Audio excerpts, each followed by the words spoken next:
Good evening and welcome to another edition of Astrotheology.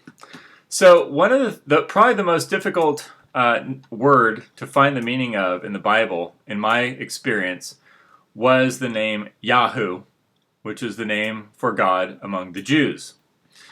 And the word Jew, the word Yahu, the word Yahweh, the word Joshua, are all basically misunderstood, and when you go back and you look through the encyclopedias, they don't know what these words mean. Let me just give you an example.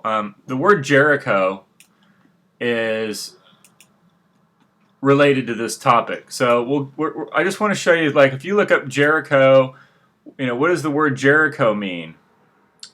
On a Google search, it says, it's correct here, it says Jericho, city of the moon, but then it actually gives the wrong origin. It says Jericho, city of the moon, and then it says it's of an Arabic origin. And that's completely not true. It's not of an Arabic origin. The word for moon in Arabic is al-Khamar. It has nothing to do with Jericho. Jericho was the Amorite race, which is the race that lived in Canaan and Syria, and the race that lived in Mesopotamia, and also lived in that whole territory of the Crescent was the Amorite race. It was not the Arabs. The Arabs were they were in Saudi Arabia or wherever. I mean, there may have been Arabs mixing with them, but they were the Amorite race, and then there was the Aryan people that came down around 1500 BC and displaced the Amorites. In most of the Crescent region, they were replaced by the Aryans, known as the Hurrians or the Mitanni. But the Amorite race named the cities in Canaan, so they weren't named by the Aryans who came later. This Amorite race was not an Arabic race; they were the Amorites. So that's just one example of how the doing a Google search doesn't really give you the whole story. So we'll go back to, it says Jericho, city of the moon. Now that's correct. The word for moon or month in Hebrew is Yarech. I don't know exactly how it's pronounced. I would say it's probably pronounced Yarach. Now if you say Yaracho, Jericho, that sounds a lot like where we're going with this. Now understand that there's a lot of transfer of word meanings from the Sumerian to the Canaanites, because there's a transfer of information there. You had a race of people who are all very basically related, that lived throughout Canaan, throughout Syria, and into Mesopotamia. Those are the Amorite race, okay? Also known as the Mari race. And they were the ones that spoke Akkadian. And the cuneiform tablets that we have that are descended from the Babylonians are in Akkadian, and they are the Semites. They're the worshippers of Shamash and the other Semite gods. Now, this is different than the Sumerians, who were their language is not Semitic. It's what's called a language isolate. So they were a race unto themselves, and they were the race that really civilized the Amorite race, according to the history of the territory. They were more advanced, and then they brought more advanced technological civilization to the Amorites, who then spread that throughout their entire culture across the Crescent, including into Canaan and into northern Egypt, where they had occupied. So, but we want to know what the definition of the word Yahu. See, now it's very easy to find definitions for Israel, because that, we see that in the word Babel, which is the gateway to God. The Babylonians, the word El, that was the word for God in Babylonian or Akkadian.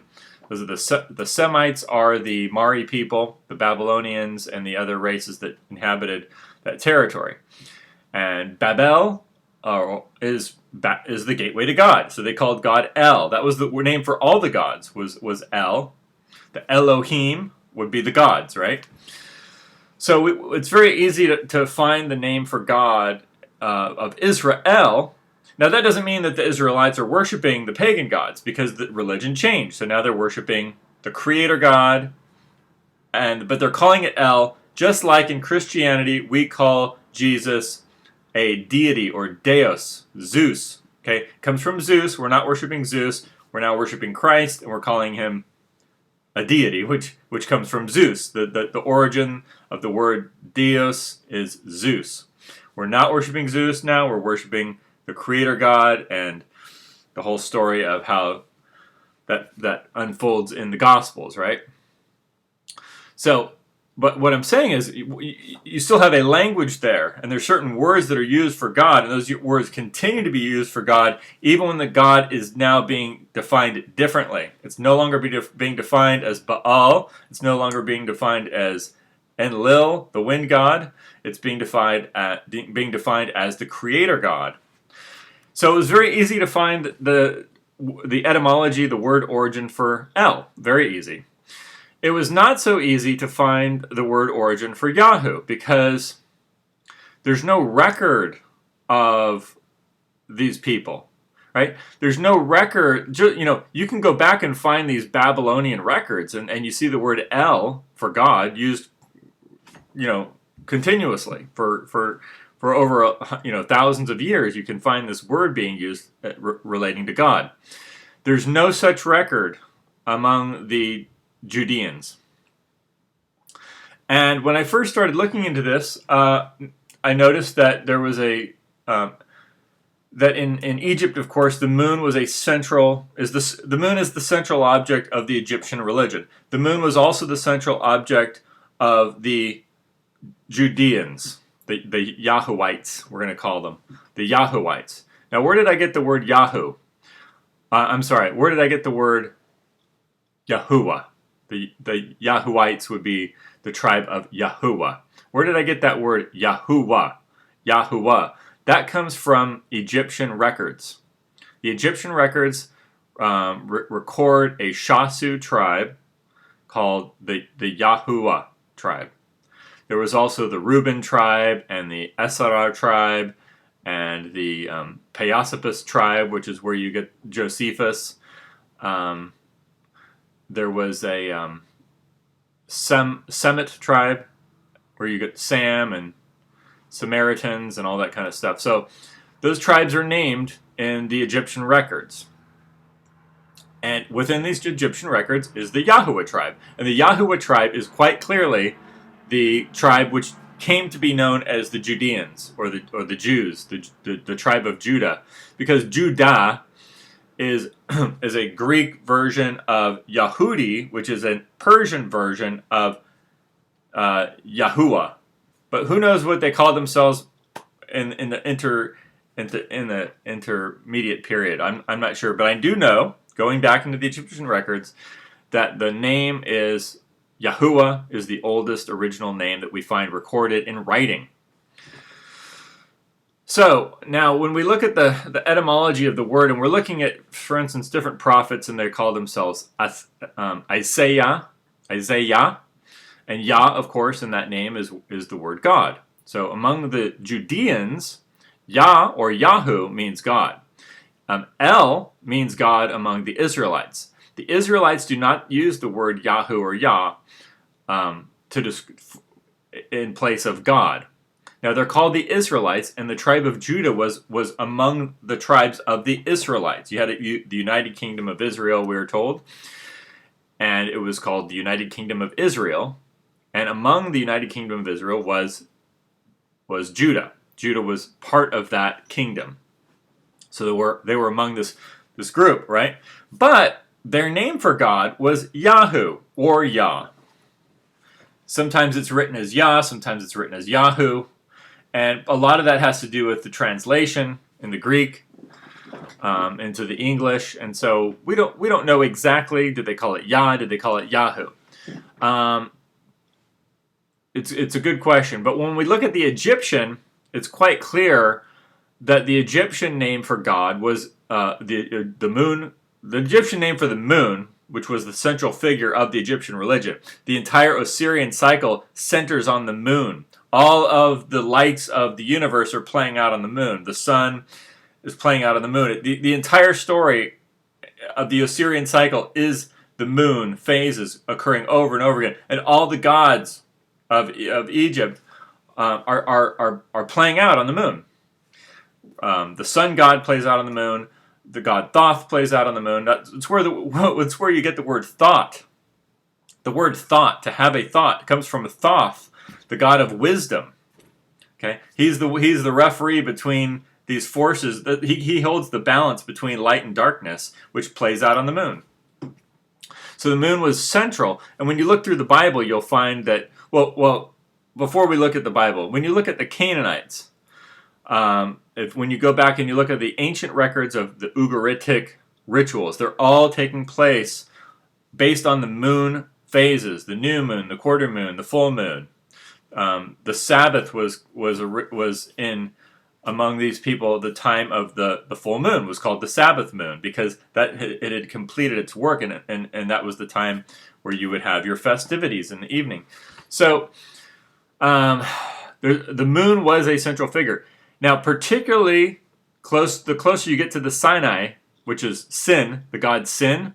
They've named Sinai after the moon. Okay, Sin is the moon god of the Akkadian or Semitic race, because you had Shamash. Shem is the sun god. Shamash, sun man, is Shamash. That's the sun. Sin is the moon god, and Ishtar is Venus. So that was the Trinity, the ancient Semitic Trinity was the sun, the moon, and Venus. And so the Semites, that's where you get the word Semite, is from the sun. Shemesh, the sun man. So, but we're talking about the moon, and we of course the Sinai Peninsula is named after this moon god. Sinai is the moon mountain, the mountain where the moon, I guess you would go to celebrate the moon. There's probably a nice mountain, and the moon would come up over the mountain, and that was the mountain that everybody liked. Maybe it was a volcano. Kind of sounds like one when you're reading the Bible. You've got like smoke and stuff coming out of it. I don't know if that's the case or not. Seems kind of like it could be. There's a lot of volcanic activity. If you look on a map of where all the volcanoes are throughout the Middle East, there's a lot going through that territory. And maybe they were active at the time when people were going out there and, in large numbers and going out to a big-ass volcano and having a good time and celebrating the moon. Now, of course, I'm not saying that this religion is still pagan or that they're still worshiping the moon, but like I said earlier, is that these names for God, the gods that they were worshiping, they didn't change the name. They changed what they were describing as what God is. So God was associated with the moon, and so now God is associated with the Creator, and also justice and virtue and righteousness and all these things that are written in the Bible. This is the new God that replaced the pagan gods. They kept the name, just like we did in Europe with Zeus and Dios and deity. So when we're looking at Egypt, and they had this thing that the Yahu. The Yahu was the new moon celebration, and Yah was the moon, is the name of the moon, and it's also considered like a deity. Of course, Osiris is a moon deity. But they had different names for the moon and the sun and different gods over time. It just constantly changed the names, over time. But so Yahu. Now you had a very famous pharaoh who brought in the new kingdom and the worship of Amen as the supreme deity of Egypt, and his name was Amos or Yamos, depending on how you pronounce it. Could have been pronounced Yamos. And he was it means born of the moon. And as I've said before, you have a prophet of Israel named Amos, which means born of God. His name's Amos. And the pharaoh Yamos is born of the moon, because Yah or Mos is born of the moon, and Amos is born of God. So they kept the name and changed the God, is what they did. They do have a new God in the Bible. It's not the old God. It is a new God. It's the God of the human soul. It's the God of the human conscience. It's the God of justice and righteousness. These were important things, which became the new God. These are tangible things that you can understand what they base the new God off of. And this is the creator God. And of course, it would be the creator of all things, and it'd also be the creator of humankind. But there was this new angle. Actually, I don't know if it was that new. I don't buy this idea that all these other religions were evil, or that there were people that did evil things. But see, that happens in our religions too. And the reason is because there are deviants, and there are perverts, and there are degenerates, and there are criminals in every society. And when they get in charge of writing the stories, then they turn your gods into something that needs to be sacrificed, human beings or children or all these horrible things. And so I think that's more of this idea of the fact that there's deviants in society, and we simply can't control them. We can't control them today, and we couldn't control them then, and they're there. They keep reappearing in every society. So I don't really blame that on paganism per se. Because if you look at, for instance, the god Shamash, it was a god of justice and righteousness, and Shamash delivered the law to Hammurabi for the people of Babylon, much like Moses. He's like the Moses figure of the Babylonians. So it was about righteousness. And same with the Mithraic religion. When the Seleucids started calling themselves Mithridates, it was a religion based on truth and justiceness and righteousness, and keeping one's word. I mean, Mithras is the god of the oath, keeping one's word, being loyal, being true. So these ideas are not unique to Christianity or unique to the Israelites, but they certainly were written into the books of the Israelites as the God of the Israelites was a God of justice and righteousness, and the way to gain favor with this God was to do good and to be righteous and to be virtuous and to avoid any type of criminal or deviant behavior. So that's a good thing. So, but what I'm getting at here is we want to understand what these words mean, because people have gotten so confused about how this religion came about, and also they get confused about what God. See, it's good to know what God is and what it isn't, and that's one of the themes of the Bible. Is God is not a statue, God is not an idol, right? God is not the moon. The Creator created these things, and these are physical objects, like astrology.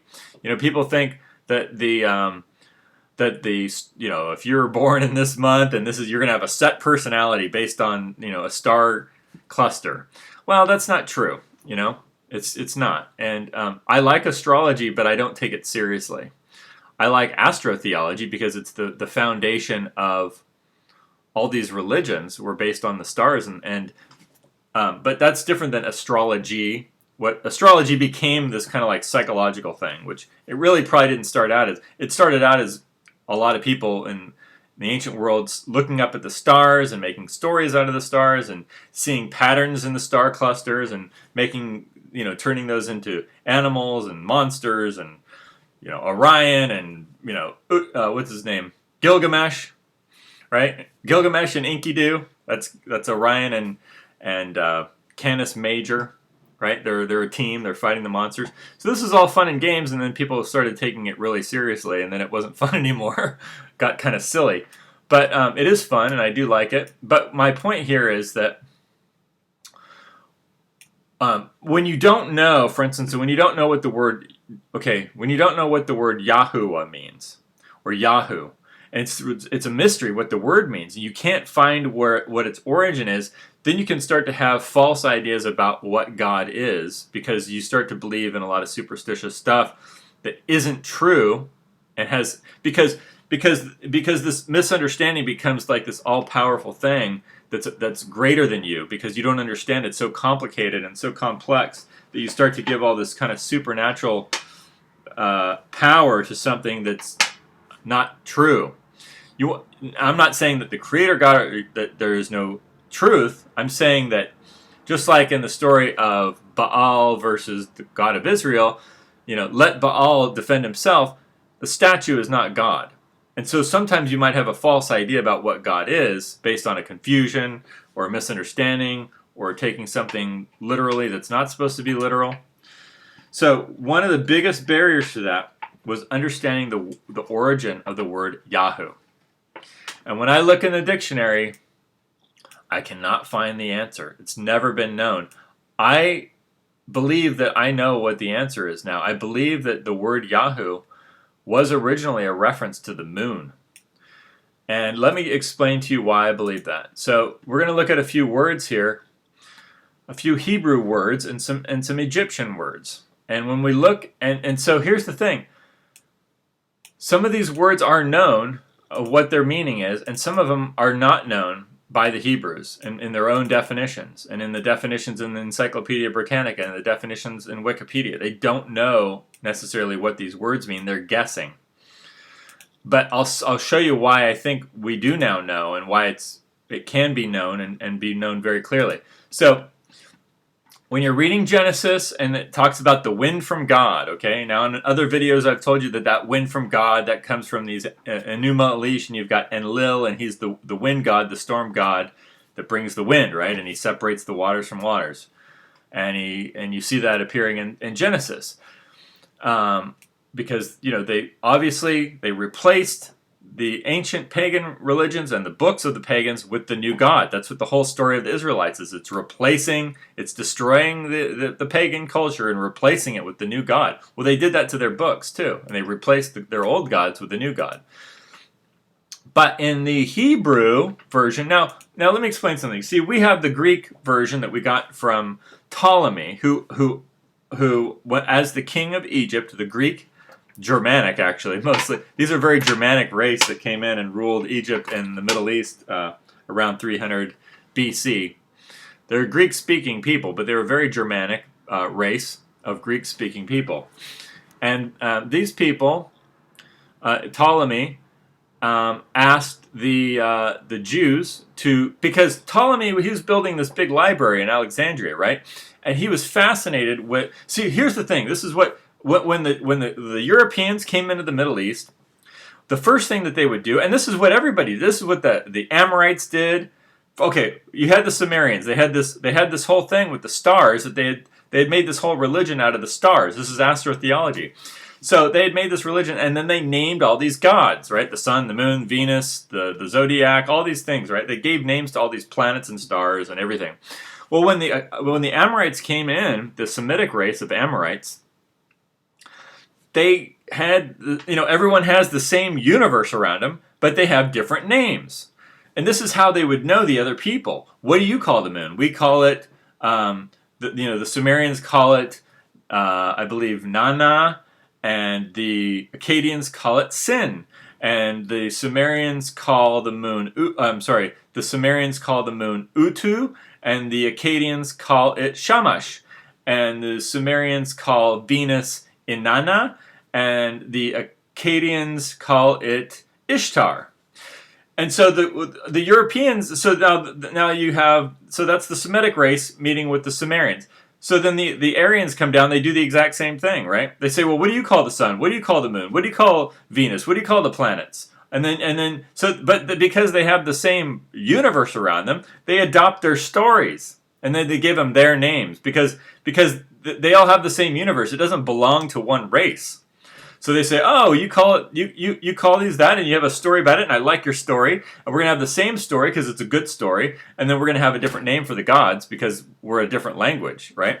You're the Sumerians, and we're the Semitic Akkadians, and then we're the Aryans, and we're these later people, and the Egyptians have their names for it, and everybody starts using the same stories or mixing stories and then adding their names. This is how the religion evolved. The Greeks did the same thing. When the Greeks came in, they said, well, what do you call the sun? What do you call it? This is how you knew the other race. What do they call what do they call the universe around them? You all have this universe in common. That's what's so great about astrotheology. Everybody has the universe in common. It doesn't belong to one single race, but it's the origin of all the religions of the Middle East and of Egypt and of the Greeks and of the Romans. And of the Nordic races, too, they all had names for these gods, which are the universe around them. And of course, you have the creator God and the God of the human soul. So, where am I going with this? Okay, so we have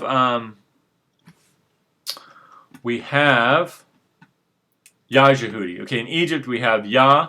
I'm just going to read you here. It says, now the way it's written is the same way that you see in the Greek version. Oh, that's what I was telling you about. So we got the 5 books of Moses, the Old Testament. We got that from the Jews, the Judeans, who wrote that for us for the Library of Alexandria, because Ptolemy wanted a record of all these. He wanted a record of all the knowledge of all the civilizations of the world. They all had something. They all had some knowledge, and he wanted it. He wanted to know, what do you call these? What do you call the stars? What do you call the moon? Put it all in writing. We'll have this library, the Library of Alexandria, and it'll be a record of all the knowledge and the wisdom and all this knowledge of all these different civilizations all over the world. And it'll all be recorded, and it'll be kept in this giant library, and everyone will have access to it, and we'll all be really smart, and we'll all know everything. And that was the idea. So he asked the Jews to write down their stories in Greek. And they did. So they wrote in Greek, because the Jews at that time spoke and wrote in Greek, as well as in their own native language. So they translated their books that they had into Greek. So we have a direct translation from the Judean to the Greek by the Judeans, who at that time wrote a letter, the letters of Aristeas, which they claim that not only were they studying Greek philosophy of the Platonic line, or not the Platonic, let's say the Pythagorean line. The Pythagorean line of Greek philosophy, which resulted in Aristotle and all these philosophers and all these people that were practicing this Greek, not just philosophy, but actually they had a religious practice that was coming out of Greece that resulted in Aristotle and Plato and a lot of different philosophers. Well, the Jews at the time were also studying that, and they told the Greeks, they said, our creator God, the God of the Israelites, is just like your Zeus. He's the king of the gods. He's the creator of the universe. That's what they meant by that, and that's what they said in those books. That's how they described their God. It's like your Zeus, because that's what everyone did. They said, our God, you can know our God by your God's position in this, what do you call it, the pantheon. See, our God would be the top guy in the pantheon. That's what the Jews were telling the Greeks. He's like your Zeus. So we can't understand what the God of Israel was to them in our own culture. It was like Zeus. He was like Zeus. He was the king of the gods. That was the God of Israel, right? They weren't worshiping the other gods. They were worshiping one God, the king of the gods. He was the only one that they needed to worship. So that was that's how they organized their religion. But when we look at, let's get back to the moon and how this relates. Okay, we have Yahudi, and that means the new moon celebration. Thoth, the god of thought and wisdom, was known as Yehudi. This is a celebration, but Yah is the name for the moon. And Yamos was what means born of the moon, and that was the name taken by the pharaohs. They would take the name Yamos or Ramosis or Thothmosis. But let's see how that relates to the Hebrew. So when you're reading, I was going over this before. Sorry for going on that long tangent. But so when you're reading Genesis and it says a wind from God, well, the Hebrew version, which came after the Greek, but they went back and I don't know how they put all that together, but they had a version that they pieced together out of using the Jewish words for or the Hebrew words, the ancient Hebrew words. So in our Genesis, where it says wind from God, in the Hebrew it says ruach. Ruach. That's very, very important. That is so important. That right there solves the mystery. A wind from God is called ruach. That solves the mystery. Now we know what the word for God is in Hebrew. What does the word moon mean? I'm sorry, what is the word for moon in Hebrew? Yareach, Yarach, Yaracho, Yarahu, Yarahu. Well, that's not just moon, it's moonlight. Okay, when we go back to the city of Ur, okay? Go back to the city of Ur. Ur means light. Yar, in Hebrew, Yar means light. So Ur and Yar both mean the same thing. See, the Babylonians or the Sumerians, whatever, they called it Ur. So we have the word order, order out of chaos. So order is the light. The light brings order, right? Well, in Hebrew, that same word, Ur, is pronounced Yar, Jericho, Jerusalem. It's the light. Yar is light. So when you see the word Yareach or Yarach, I don't know how exactly it's pronounced. It sounds like Yarach or Yarachu, Jericho. Jer, Yahu. Jer is light. Yahu is the moon, the city of the moon. Jericho is the moon city. The months were called Yarech or Yarach or maybe Yarachu. So let me go back to this. Hopefully I'm not confusing you. Let me make this real simple. In Genesis, it says a wind from God, but in Hebrew, they write the wind from God, they write ruach. Okay? Ruach means a wind from God in Hebrew because ah is God. And you're thinking, okay, ah is God. What is Isaiah? Isaiah is Yahu, or Elijah. El is Yahu. Okay, let me go back to this. I don't want to confuse you. I'm going to make this real simple. Ruach means wind from God in Hebrew. So in that word you have ruach. Ru would be wind. Ach is God. Yareach, Yarach, means light of the moon in Hebrew, where Yar is light and Ach is the moon. So Ruach, wind from God. Yarach, light of the moon. Because Ach is moon. And Ach is also God. Because the word for God in Hebrew is the same as the word for the moon. Now, here's where this gets a little complicated. Because when you go look up the word for the moon and you say, how do you say the word moon in Hebrew? They will say Yerach.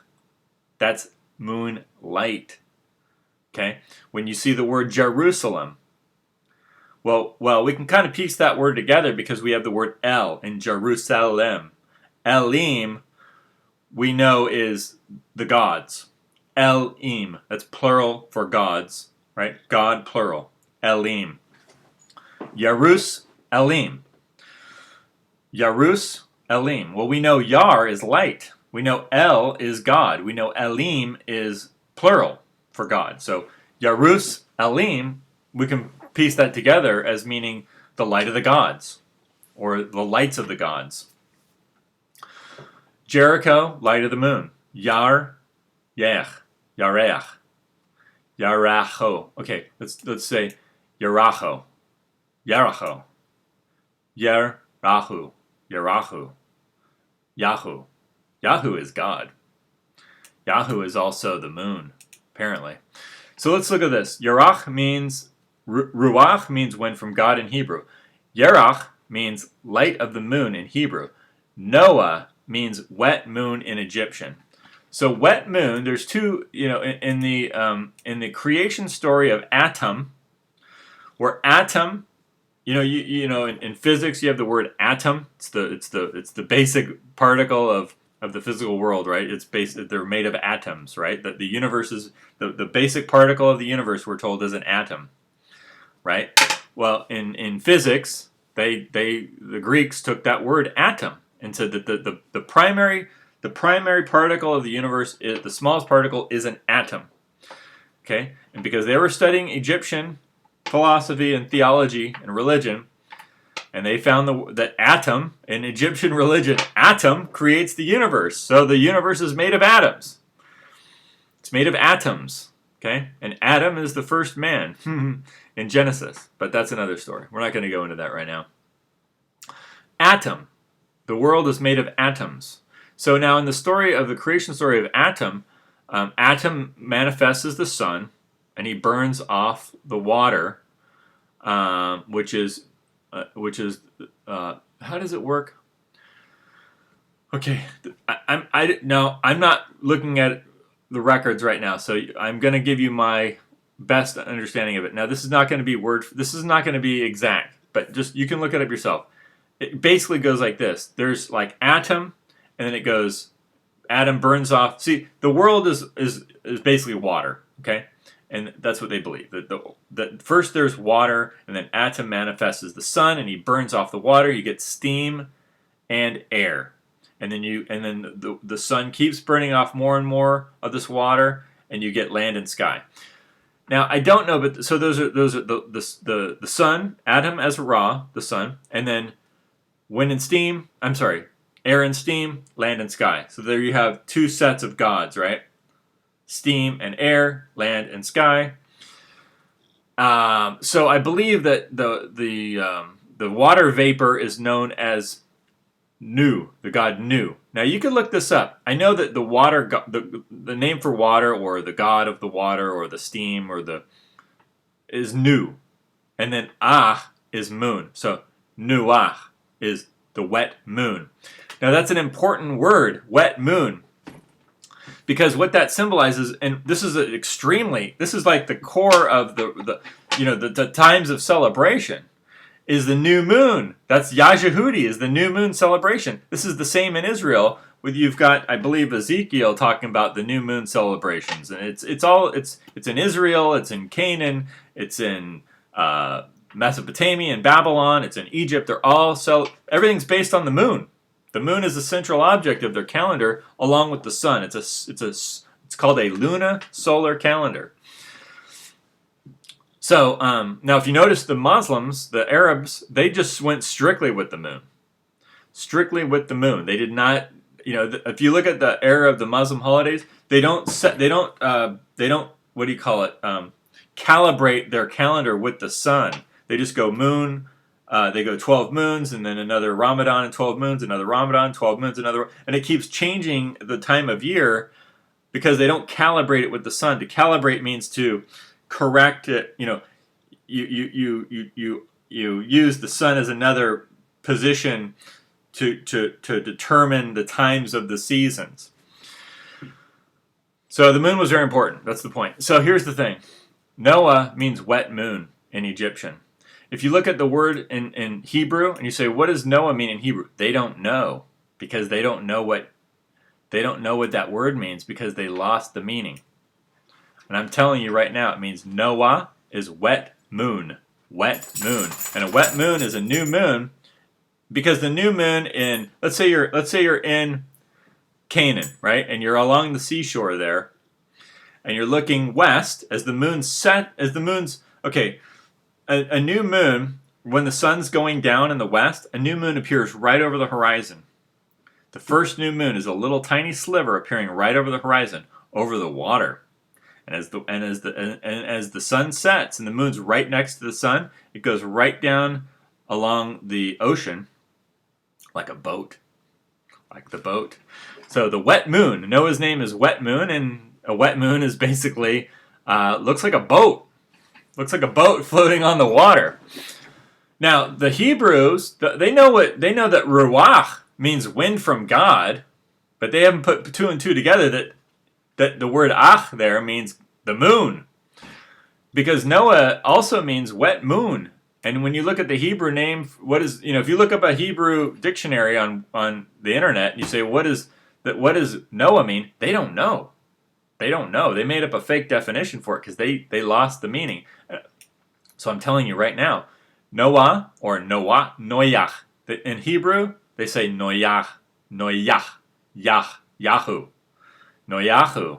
That's the moon, wet moon. That's the moon, the crescent, right over the sea like a boat.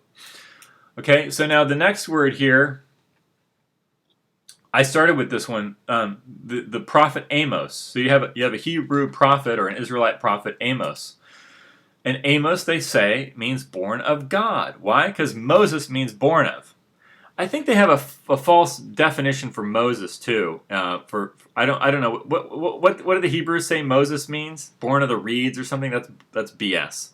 Moses simply means born of, and because there's no Egyptian god before his name, that means he's what's called an Irsu. He rejects the Egyptian gods. He's an atheist according to the Egyptians. He rejects their gods. He's born of himself. He's not born of Yah, or born of Thoth, or born of Ra. See? He's an atheist. He's born of himself. He's Moses. He's just Moses. He's not Yamosis. He's not Ramosis. He's not Thothmosis. He's just Moses. He's not born of an Egyptian god. That's what that means. Do the Hebrews know that? I don't think they do. Maybe they will now. So here's the thing. You have Amos. Amos is an Israelite prophet. And they say that Amos means born from God. Well, his name is an Egyptian name. It's Yamosis, or Amosis, which means born of the moon. In other words, long story short, Yahu, or Yah, or that's the moon. That's the moon. And so where you see in Israel, in the kingdom of Israel, the united kingdom of Israel, you had Israel and Judah were united in a kingdom.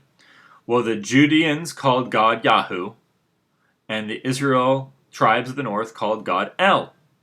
And it was the same God, because they, just like Dios, same God. It's the God of Genesis, it's the God of the Bible. The southern people, the Yahuite tribe calls it Yahu, which is the moon, was the moon. Now it's a new god. See, it was Yahu was the moon god. Yahu was the moon. The Yahuites were the moon tribe, Yahuwah. Now it's the creator God of the Bible, of Genesis. It's not the same thing anymore. They changed the meaning of the word to represent this new God. Just like Dios Volt. That doesn't mean Zeus anymore. Now it means Christ. They changed the meaning of the word to define the new God. It represents the new God, the God of the Bible. They're using an old word. What does the word God mean? Doesn't it mean gut? Does it mean your stomach? Because people said that God, you can feel God in your stomach. Well, it means stomach. So, I mean, it's just a word that we're using. What does the word mean? What does Yahu mean? Yahu is the moon. The Yahuites, the Yahuwah tribe, is the moon tribe. So what is this? How does this fit in? Well, you have the first recorded word is Yahuwah, the Shasu tribe, the Shasu of Yahuwah. Okay. Well, where you get Yahuwah, you get Joshua. That's just a corruption or an alteration of the word Yahuwah. Is Joshua. From Joshua, you get the Greek version Yasus, Jesus. So that's the word. That's where the word comes from. Originally, it referred to the moon. Then it no longer referred to the moon, and it referred to the creator of the universe and the God of the human soul.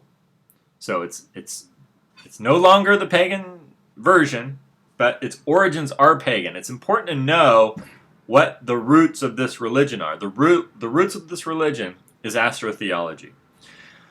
I believe in justice, I believe in righteousness, I believe in virtue. I believe that those are tangible things that stem from one's conscience, to know with, science, to know with. That's a tangible thing. I believe that is what Isaiah is referring to as the God of Israel. That is related to one's conscience. I believe that that's what the story of Christ is ultimately about. The kingdom of God is within you. Luke 17:21. Luke 17:21. The kingdom of God is within you. It's within you. When you're looking out in space, the further you go out, it's just more and more endless space because it's a dimension of the mind. It's a collective dimension of the mind. God isn't out there. Now when you read the Bible, it says, "Our Father who art in heaven," Well, that's a little misleading. When you say "Our Father who art in heaven," you're misleading people. Now it's a fine prayer. It's lovely. It's poetic.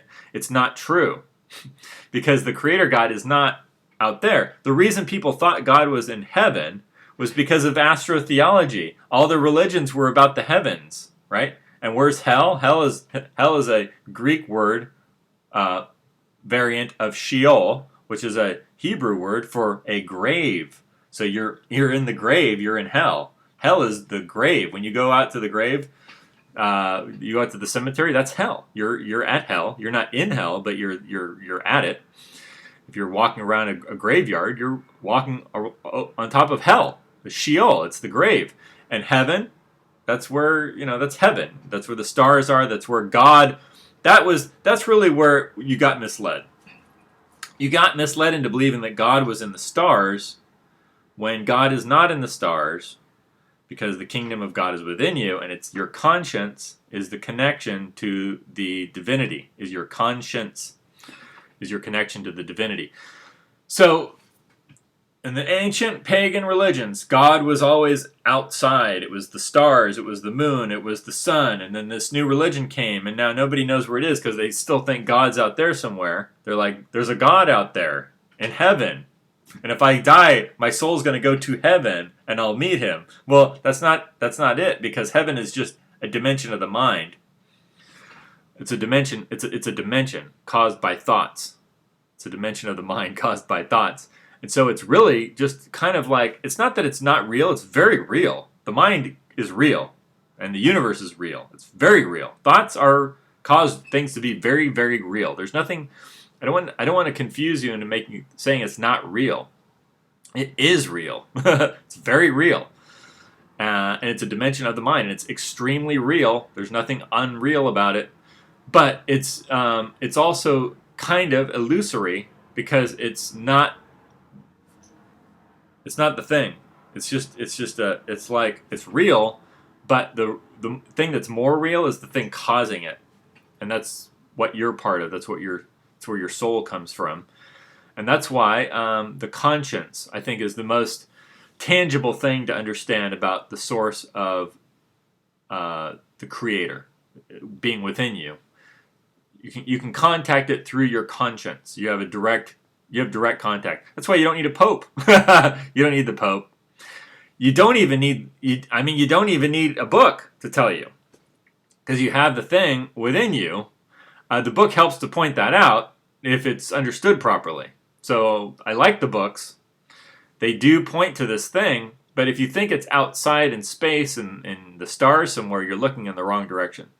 So anyway, that's not why I made this video. I made this video to clear up this long, thousands of year old confusion about what the word Yahuwah means.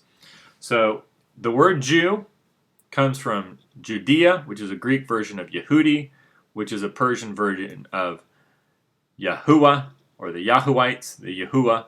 They didn't call themselves the Yahuwites. I made that up.